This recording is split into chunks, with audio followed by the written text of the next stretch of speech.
નમસ્કાર,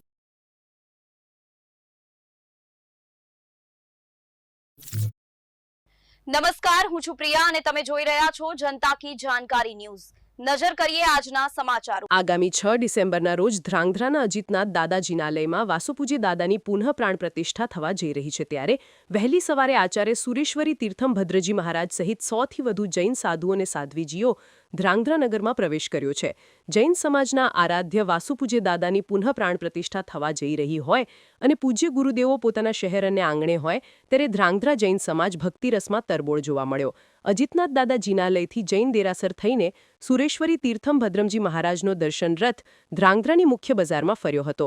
ઉલ્લેખનીય છે કે આગામી 6 ડિસેમ્બરના રોજ પુનઃ પ્રતિષ્ઠા થવા જઈ રહી છે, ત્યારે ધ્રાંગધ્રાના જીનાલયોમાં સતત 5 દિવસ વિવિધ પ્રકારના અનુષ્ઠાન થવા જઈ રહ્યા છે, જેમાં ભાગ લેવા ગુજરાતના અનેક જિલ્લાના જૈન અગ્રણીઓ, શ્રવકો અને શ્રાવિકાઓ ધ્રાંગધ્રાના મહેમાન બન્યા છે। સમગ્ર દર્શન રથ દરમિયાન ધ્રાંગધ્રા શહેરની અનેક ધાર્મિક સંસ્થાઓ, વ્યાપારીઓ અને વિવિધ સમાજ દ્વારા આચાર્ય સુરેશ્વરી તીર્થમ ભદ્રજીના પાવન ચરણોમાં શીશ ઝુકાવી આશીર્વાદ પ્રાપ્ત કર્યા હતા।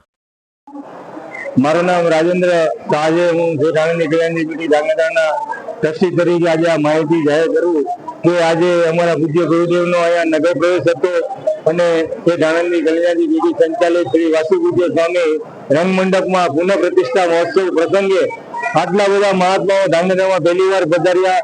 ધ્રાંગધ્રાના ચારે સંઘોએ જે ઉલ્લાસ અને ઉમળકાથી એમનું સામયું કર્યું છે તે જોતા આ 5 દિવસનો મહોત્સવ એક મહાસાગર બની રહેશે એવી અમારી અંતરની લાગણી છે ને ગુરુ ભગવાનને પણ અમે આ સાથે ખૂબ ખૂબ ઋણી છીએ।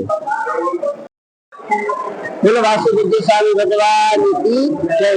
ધ્રાંગધ્રા નગરની અંદર અજીતનાથ ભગવાનના જીનાલયની અંદર આવેલા વાસુપૂજ્ય સ્વામી ભગવાનના પુનઃ પ્રતિષ્ઠા 6/12/2025 રોજ થવાની છે। એ નિમિત્તે આચાર્ય ભગવાન કલાપુરના સુરેશ્વરજી મહારાજ સાહેબના શિષ્ય રત્ન આચાર્ય ભગવાન તીર્થભદ્ર સુરેશ્વરજી મહારાજ સાહેબ વિશાળ 100થી વધુ સાધુ અને સાધુજી ભગવંતો સાથે આજે એમનો નગર પ્રવેશ થયો છે। એ નગર પ્રવેશની અંદર એમના સામૈયાની અંદર ધ્રાંગધ્રા સંઘના દરેક શ્રાવકો અને શ્રાવિકાઓની સાથે આખું ધ્રાંગધ્રા નગર જોડાયું છે અને આ પ્રવેશની અંદર ભવ્ય